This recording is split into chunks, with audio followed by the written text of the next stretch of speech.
Okay, we're getting your feet in place, but you guys keep your head up nice and tall. Keep your head up tall. Let's see a hook. There you go. What? You are showing off for us today.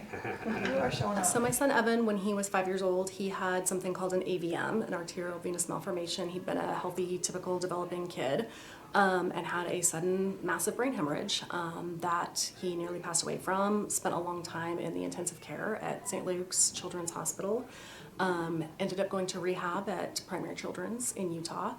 And after a lot of therapy, has fortunately been able to regain some abilities, but he was left with pretty profound developmental disabilities and a very severe seizure disorder.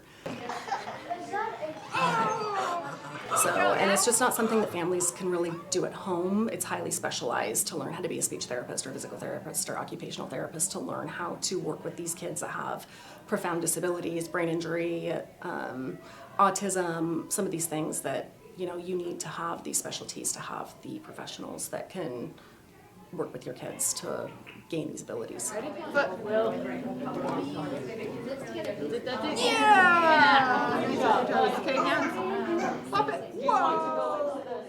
basically, if the Medicaid cuts do happen, so private insurance doesn't pay for long-term care for people. Typically, a private insurance will pay for a handful of therapies. They're not going to pay for kids that have, disabilities that need long-term, over the years, these amounts of therapies. So basically, if these are cut, these kids just don't get services. And it's not necessarily savings for the state, because you're just looking at kind of kicking the can down the road. You're looking at kids that can't ever really regain any abilities. So the goal is to regain as much independence as possible for each of these kids. And for a lot of these kids, they're going to be able to improve significantly and live independently. That's always kind of the goal.